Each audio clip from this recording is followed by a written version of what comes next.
श्री हनुमान जयंती की आपको हार्दिक शुभकामनाएं हैं। आप सब परिवार सुखी रहें। एक बार आश्वासन सेवा ट्रस्ट में जरूर देखें। आप लोग रोज आना कर रहे हैं। आज के प्रसंग में है नाम स्मरण, शरणागति और भगवत प्राप्ति। नाम स्मरण, शरणागति और भगवत प्राप्ति। भगवत प्राप्ति के लिए शरणागति के सिवाय और कोई मार्ग नहीं, और शरणागति के लिए नाम स्मरण जैसा उत्तम कोई उपाय नहीं।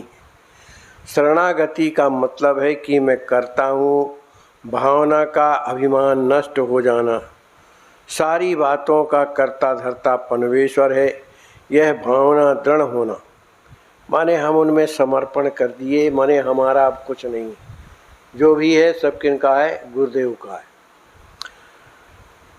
तो भावना का अहंकार होना संभव है, किंतु स्मरण मन का धर्म है, उसमें कृति का प्रश्न पैदा ही नहीं होता, अतः अहंकार के लिए कोई गुंजाइश नहीं रहती। इसके अलावा स्मरण या विस्मरण दोनों हमारे बस की बात है, चाहे हम तो स्मरण करें भगवान का और या ना करें, यह हमारे बस की बात है। इसलिए नाम का स्मरण होगा तभी नाम स्मरण करता हूँ, यह कहने में कोई तथ्य नहीं है, अतः मैं नाम स्मरण का करता हूँ, यह बात टिक नहीं सकती, माने उसमें आम है, इसे टिक नहीं सकती। वैसे तो मैं नाम स्मरण करता हूँ, यह शब्द प्रयोग भी ठीक नहीं है, क्योंकि नाम स्मरण तो अपने आप या अनायास होते रहता है। उसके बारे में मैं यह कहता हूँ कि कहना भी सही नहीं लगता। अतः शरणागति के लिए नाम स्मरण जैसा दूसरा कोई साधन नहीं है। शरणागति का दूसरा अर्थ है कायिक, वाचिक और मानसिक क्रिया बंद कर देना। क्रिया न करना क्रिया करने की अपेक्षा हमेशा अधिक सरल होता है। अतः शरणागति सहज साध्य लगनी चाहिए, लेकिन अनुभव ऐसा नहीं है। अनुभव तो यह है कि जो बात अत्यंत सरल लगती है वही प्रायः करने में कठिन होती है।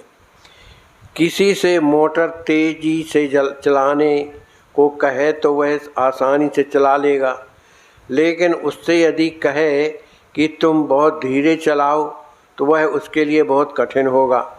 अतः कोई भी कृति न करना कृति करने की अपेक्षा अधिक कठिन होता है। गीता में भगवान ने अर्जुन से कहा कि तू केवल मेरी शरण में आ, देह बुद्धि वासना अहंकार ये सब एक ही है। ईश्वर के वैभव के प्रति आसक्ति, परमात्मा की प्राप्ति, ये दोनों बातें साथ साथ हो ही नहीं सकती।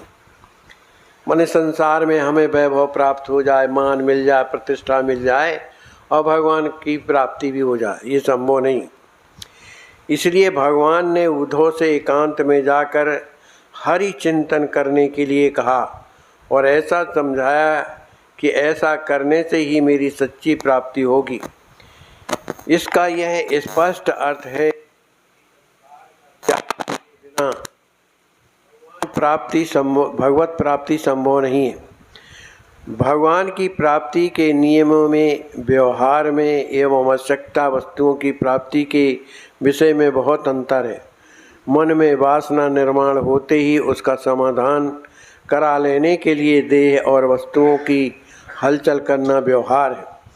सूक्ष्म वासना देह की सहायता से जड़ स्वरूप में परिवर्तित होना व्यवहार का सच्चा रूप है, किंतु भगवान का ठीक इसके विपरीत है।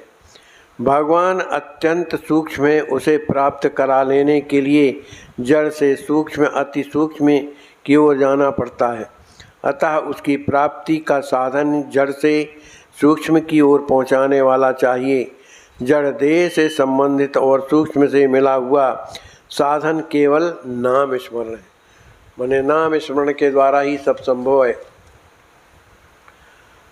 फुर्सत का सारा समय भगवत चिंतन में लगाएं।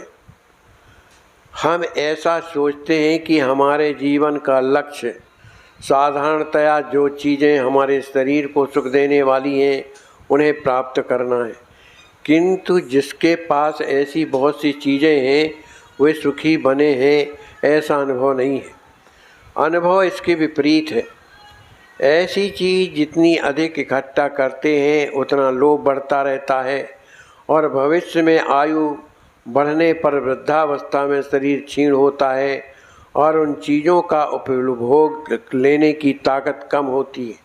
फिर वस्तुएं होते हुए भी मन की बेचैनी बनी रहती है। इसलिए समझदार व्यक्ति को चाहिए कि युवावस्था से ही बाहर की चीज़ों पर अपना सुख निर्भर न रखें। इसका इसे अभ्यास करना चाहिए। बाहर की चीज़ें या वस्तुओं का त्याग करने पर मन को किसी वस्तु को देना अनिवार्य हो जाता है। मन को देने लायक ऐसी वस्तु है वह है केवल भगवान। भगवान स्वयं पूर्ण आनंद में मन में रहने वाले हैं। उनका चिंतन करने से उनके गुण मन में निर्माण होता है। जैसे किसी इमली का हम चिंतन करें तो उसका आकार अपने आप आने लगता है, उसका जो स्वाद है वो अनुभव होने लगता है। ऐसे ही भगवान में जो गुण हैं उनके नाम स्मरण से अपने आप वो गुण हमारे हृदय में आने लगते हैं। भगवान के चिंतन से मन आनंदमय होने पर मनुष्य जीवन कितना प्रसन्न प्रफुल्लित होता है, इसकी तो कल्पना ही नहीं कर सकते हैं। आपने जैसे जैसे व्यवहार मग्न गृहस्थी में लगे हुए व्यक्तियों को भगवान का चिंतन करने में एक भी बाधा आती है, बाधा यह है कि व्यवहार और साधन का मेल करना। हमारी यह धारणा होती है कि भगवान का चिंतन करने वाला सही सही व्यवहार नहीं कर पाता। संत तुकाराम महाराज तो परमात्मा के चिंतन में शुद्ध बुद्ध खो जाते थे। उनकी बात ही कुछ और अलग थी। अपने जैसे व्यक्तियों को अपना व्यवहार आम ढंग से करना चाहिए। इसके बाद जो समय बचेगा वह सारा समय यदि हम भगवान चिंतन में लगा पाएँ तो समझना चाहिए कि हमने बहुत बड़ी प्रगति की है। यदि सच कहा जाए तो आजकल हमें जितना फुर्सत का समय मिलता है वह सारा समय भगवान के चिंतन में व्यतीत नहीं करते। अतः हमें निश्चित करना चाहिए कि भगवान के चिंतन में नियमित रूप से प्रतिदिन हम कुछ समय दें। नाम स्मरण करते समय कई बाधाएं आती हैं। हम स्वयं नाम स्मरण में बाधा हैं, अतः हमें सावधान रहना चाहिए। दुनिया की झंझट में न फंसते हुए अखंड नाम स्मरण चालू रखना चाहिए। इसके अलावा संतों के द्वारा भगवान के बारे में जो पुस्तकें लिखी गई हैं वे प्रतिदिन अल्प मात्रा में पढ़नी चाहिए, उन पर चिंतन करना चाहिए। उन तत्वों को हम आचरण में कैसे ला पाएंगे इसका सूक्ष्म विचार करना चाहिए।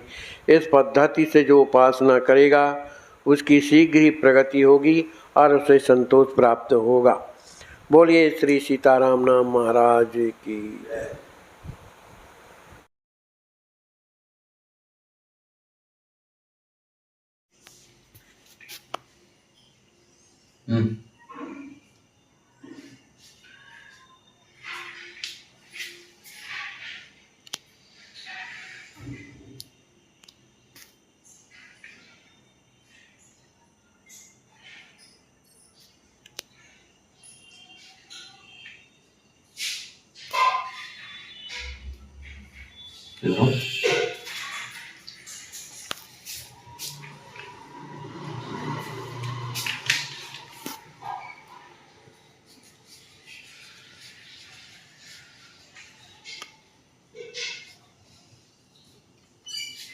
उधर उधर को देखो, उधर को देखो।